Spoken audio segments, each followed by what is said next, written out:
اس نے ایک لمبی سانس لی اور دعا کے لیے ہاتھ اٹھائے، لیکن کتنی ہی دیر وہ خاموشی سے بس اپنے ہاتھ دیکھتا رہا، یا شاید اس میں دعا کرنے کی ہمت نہیں تھی۔ اس نے نماز تو شروع کر دی تھی، لیکن نماز پڑھ کر وہ دعا مانگے بغیر ہی اٹھ جاتا تھا۔ آج بھی وہ نہیں جانتا تھا کہ اس کے ہاتھ دعا کے لیے خود بخود کیوں اٹھ گئے تھے۔ اس کی آنکھیں بھر چکی تھیں، لیکن لفظ ابھی بھی ساتھ نہیں دے رہے تھے۔ اے اللہ، میں تیرا گنہگار بندہ ہوں، مجھ میں تو تیرا سامنا کرنے کی بھی ہمت نہیں ہے۔ میرے اتنے گناہ ہیں کہ مجھے سمجھ نہیں آ رہا تجھ سے کچھ مانگوں بھی تو کس منہ سے مانگوں۔ وہ ہر کام جو تجھے سخت ناپسند ہے سب ہی تو کر چکا ہوں میں، جبکہ میں یہ بھی جانتا تھا کہ وہ سب کام غلط ہیں اور حرام ہیں۔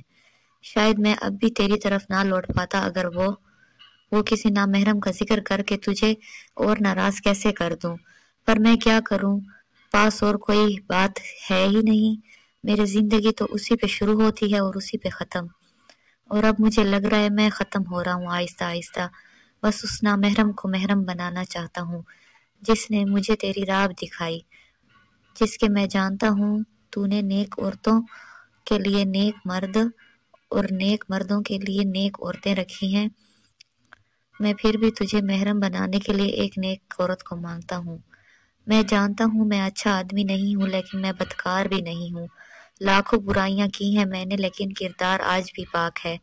یا اللہ، یہ تو جانتا ہے نا، میں اپنی محبت کو حلال کرنا چاہتا ہوں، جبکہ میں جانتا ہوں کہ آج وہ فرحان کے نام کی انگوٹھی پہن لے گی۔ ساری امیدیں ختم ہو گئی ہیں میرے سوائے تیرے، تجھ سے لگائی گئی امید میرا آخری سہارا ہے۔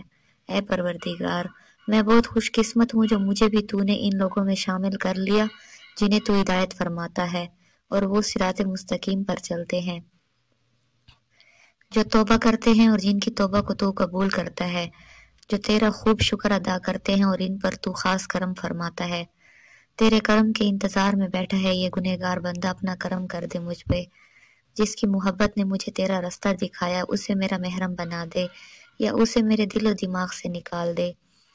میں اور برداشت نہیں کر سکتا ہوں، میں اسے کسی اور کے ساتھ کیسے دیکھوں گا۔ مجھے تجھ پر پورا یقین ہے، پر کیا کروں، مجھے صبر نہیں آ رہا۔ فرحان چلا گیا ہے اسے نکاح کرنے اور وہ کر لے گا اس سے نکاح، جانتا ہوں۔ شاید میں بدکار ہی ہوں جو وہ مجھے نہیں مل پائی۔ وہ منہ پر ہاتھ پھیرتے ہوئے اٹھ گیا، اس کا چہرہ آنسوؤں سے بھر چکا تھا۔ اس نے جانماز اٹھایا اور اسے بیڈ پر رکھا اور سائڈ ٹیبل سے ایک گاڑی کی چابیاں اٹھائی اور کمرے سے نکل گیا۔ فرحان نے رابیل کو اپنے آنے کا بتا دیا تھا تاکہ وہ لوگ ان کے پہنچنے سے پہلے سدرا سے ساری بات کر لیں۔ نور اور رابیل جا کر سدرا کو لے آئی تھی ٹرسٹ سے، اور گھر آ کر انہوں نے اس سے بات کی، جس کے جواب میں وہ خاموش رہی تھی۔ فرحان اور مبین بیگم تھوڑی دیر پہلے ہی پہنچے تھے رابیل کی طرف، اور سدرا نور کی طرف تھی۔ نکاح کا مکمل انتظام کر لیا تھا، بس سدرا کی ہاں کا انتظار تھا۔ بیٹا، جو بھی تمہارا فیصلہ ہے مجھے تم بتا دو، تمہاری مرضی کے بغیر یہ نکاح نہیں ہونے دوں گی، راشدہ بیگم اس کے پاس بیٹھ کر بولی۔ نور کا حیرت سے منہ کھلا کا کھلا رہ گیا تھا یہ بات سن کر۔ وہ مجھ سے ہمدردی کر رہے ہیں اور مجھے کسی کی ہمدردی نہیں چاہیے آنٹی، سدرا نے ایک پیپر پر لکھ کر کہا۔ راشدہ بیگم نے وہ پڑھا۔ بیٹا، مجھے نہیں لگتا کہ وہ بچہ ہمدردی میں یہ سب کر رہا ہے، مبین بیگم بولی۔ ارے پاگل، ہمدردی بھی تو محبت کا پہلا سٹیپ ہے، نور اس کے پاس بیٹھی اور بولی۔ تجھ سے کس نے پوچھا ہے، زیادہ دادی اماں نہ بن، چپ کر کے کھڑی رہ، راشدہ بولی، اور نور واپس کھڑی ہو گئی۔ اماں یہ زیادتی ہے ویسے، نور بنا کر بولی۔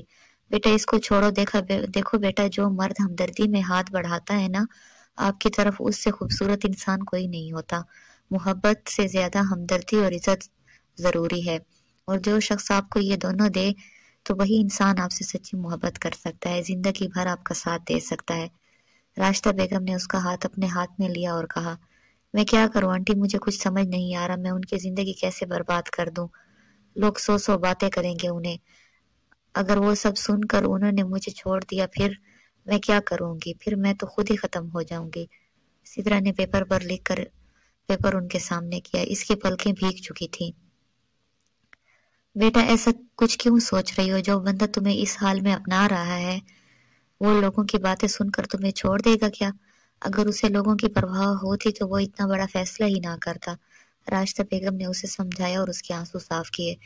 جیسا آپ کو بہتر لگے آنٹی، مجھے کوئی اعتراض نہیں ہے۔ کافی دیر سوچنے کے بعد سدرا نے پیپر پر لکھ دیا، جس کو پڑھ کے راشدہ بیگم اور نور کا چہرہ کھل اٹھا۔ ہمیشہ خوش رہو میرا بچہ، انہوں نے اس کے ماتھے پر پیار کیا اور کہہ کر وہاں سے چلی گئیں۔ سدرا، میں بہت بہت بہت زیادہ خوش ہوں تمہارے لیے، اللہ ہر بری بلا سے بچا کے رکھے، آمین۔ نور نے خوشی سے اسے بیڈ سے اٹھایا اور گول گول گھمانے لگی، اس کے گلے لگ کر بولی، سدرا، سہیل ولد سہیل خان، آپ کا نکاح فرحان رانا ولد اشفاق رانا سے کیا جا رہا ہے، کیا آپ کو قبول ہے؟ مولوی صاحب نے نکاح کے کلمات دہرائے۔ 1 منٹ کے لیے وہ بہت دور جا چکی تھی، جہاں اس کے بابا تھے، اس کی اماں تھی، جن کو بہت شوق تھا اپنی بیٹی کی شادی کا۔ سدرا بیٹا، تم ہماری شہزادی، اور دیکھ لینا تمہیں ایک دن ایک شہزادہ شان سے لینے آئے گا۔ ایک دم سے سارا منظر اس کی آنکھوں سے چلا گیا، اور وہ منظر سامنے آیا جب راجا نے اس کے ماں باپ کو بے دردی سے مارا تھا، ایک ہنستا کھیلتا گھر برباد کر دیا تھا۔ اسے لگا یہ وہاں ہی مر جائے گی، مگر وہ تو جیتی رہی۔ بیٹا، مولوی صاحب کچھ پوچھ رہے ہیں، پاس بیٹھی فاریہ بیگم نے اسے پیار سے کہا، تو وہ اپنی سوچ سے باہر آئی۔ تب تک اس کا چہرہ پورا بھیگ چکا تھا۔ قبول ہے، اس نے دل سے کہا اور گردن ہلا دی۔ سدرا، سہیل ولد سہیل خان، آپ کا نکاح فرحان رانا ولد اشفاق رانا سے کیا جا رہا ہے، کیا آپ کو قبول ہے؟ مولوی صاحب نے پھر نکاح کے کلمات دہرائے۔ قبول ہے، اس نے گردن ہلا کے اشارے سے کہا۔ مولوی صاحب نے آخری بار پوچھا اور اس نے ہاں کر کے اپنی زندگی ایک غیر کے حوالے کر دی، جو اب اس کا واحد محرم تھا، زندگی بھر کا ساتھی۔ فرحان رانا ولد اشفاق رانا، آپ کا نکاح سدرا سہیل ولد سہیل خان سے کیا جا رہا ہے، کیا آپ کو قبول ہے؟ اب مولوی صاحب نے فرحان سے پوچھا۔ اس نے ایک نظر سامنے صوفے پر بیٹھی سدرا کو دیکھا، جو بہت ڈری ہوئی لگ رہی تھی۔ قبول ہے، کیا آپ کو قبول ہے؟ قبول ہے، کیا آپ کو قبول ہے؟ الحمدللہ قبول ہے، شکر ہے اللہ کا۔ اور فرحان نے اپنی زندگی سدرا کے نام کی۔ سب نے ہاتھ اٹھا کر ان کی نئی زندگی کے لیے دعا کی اور پھر ایک دوسرے کو مبارکباد دی۔ کیا ہوا دریاب، تیری طبیعت تو ٹھیک ہے نا؟ دریاب اس کے ساتھ زمینوں پر آیا تو سلطان نے اسے پوچھا، جو مسلسل چپ تھا۔ ہاں، مجھے کیا ہونا ہے، وہ ادھر ادھر دیکھ کر بولا۔ اچھا، وہ ذرا آج ٹائم نکال کر نا اسکول دیکھ آنا، تقریباً مکمل ہو گیا، اب فرنیچر وغیرہ لانا ہے، سلطان نے کہا۔ لگاتا ہوں میں چکر، تم جا کر فرنیچر کا آرڈر دے آنا، دریاب بولا اور پاس بڑی چارپائی پر بیٹھ گیا اور جیب سے موبائل نکالا۔ اس راجا کا کیا بنا ویسے؟ سلطان نے اس سے پوچھا۔ اس کی طرف سے خواب نہ آیا تو اس نے دریاب کی طرف دیکھا، جو موبائل میں کھویا ہوا تھا۔ اوئے، کہا۔ سلطان نے اس کی آنکھوں کے سامنے تالی ماری اور بولا، کچھ نہیں، وہ ٹوٹے الفاظ بولا، دھیان اس کا ابھی بھی موبائل میں ہی تھا۔ دریاب تو ٹھیک ہے؟ وہ زمین پر اس کے سامنے بیٹھا اور بولا۔ ہاں، ابھی وہ بول ہی رہا تھا کہ سلطان نے اس کی آنکھوں پر لگے کالے چشمے کو اتارا۔ اس کی آنکھیں سوجی ہوئی تھیں اور اب ان میں آنسو بھر چکے تھے۔ تو رو رہا ہے؟ کیا ہوا؟ سب ٹھیک ہے؟ انکل آنٹی ٹھیک ہیں؟ وہ پریشانی سے بولا۔ لفظ اس کے منہ سے نکلنے سے انکار کر رہے تھے، تو اس نے اپنا موبائل اس کے سامنے کر دیا، جس میں ایک تصویر کھولی ہوئی تھی، جس میں فرحان گلے میں پھولوں کا ہار ڈالے بیٹھا تھا اور اس کے ساتھ ایک لڑکی بیٹھی تھی، جس کا منہ نکاح مبارک والے دوپٹے سے ڈھانپا ہوا تھا۔ ابھی تھوڑی دیر پہلے ہی فرحان نے اسے یہ تصویر بھیجی تھی۔ یہ فرحان ہے نا؟ اس کی شادی کب ہوئی اور کس سے؟ سلطان نے ناسمجھی سے پوچھا۔ آج میں ہار گیا یار، میں نے بہت دیر کر دی یار، فرحان نے نکاح کر لیا اس سے، دریاب نے بتایا۔ اوہ، سلطان کو بہت دکھ ہوا تھا، میں نے اس کو کھو دیا ہمیشہ کے لیے، اب وہ میری کبھی نہیں ہو سکتی، نہ ہی کسی دعا سے۔ دریاب نے موبائل سائڈ پہ رکھا اور اپنے ہاتھ کی انگلیوں سے کھیلتا ہوا بولا، تو نے تو اسے اس کی بہتری کے لیے کھویا ہے نا، پھر کس چیز کا پچھتاوا؟ جب سب کچھ میرے قابو میں آ گیا تھا، میں نے تو اسے تب بھی نہ اپنایا۔ مرد وہ ہوتا ہے جس کو اگر کسی سے محبت ہو جائے تو وہ کچھ نہیں دیکھتا، سیدھا نکاح کر لیتا ہے، جیسے فرحان نے کیا۔ میں نے تو اس سے کچھ کہہ بھی نہ پایا تو نکاح کیا خاک کرتا۔ پتہ ہے فرحان، اس کی جان کو یہاں خطرہ تھا، اور اگر راجہ تک یہ بات پہنچ جاتی کہ اس کے ساتھ میرا کوئی رشتہ ہے تو وہ اسے نقصان پہنچاتا، وہ مجھ سے اس کے بدلے میں عائشہ کو مانگ لیتا تو میں کیا کرتا؟ دریاب بولتا چلا گیا، لفظ بہت مشکل سے ادا کر رہا تھا۔ شاید قسمت میں نہیں تھی وہ، فرحان نے کہا۔ نصیب اور قسمت انسان خود بناتا ہے اپنے عمل سے، وہ میرے عمل ایسے نہیں تھے کہ وہ مجھے مل پاتی، اور وہ بولا اور اٹھ کر گاڑی کی طرف بڑھ گیا۔ ویسے ایک بات بتاؤں یار، آج میں دل سے خوش ہوں سچی، جب سدرت سے ملی تھی اس کے بارے میں ہی سوچتی رہتی تھی،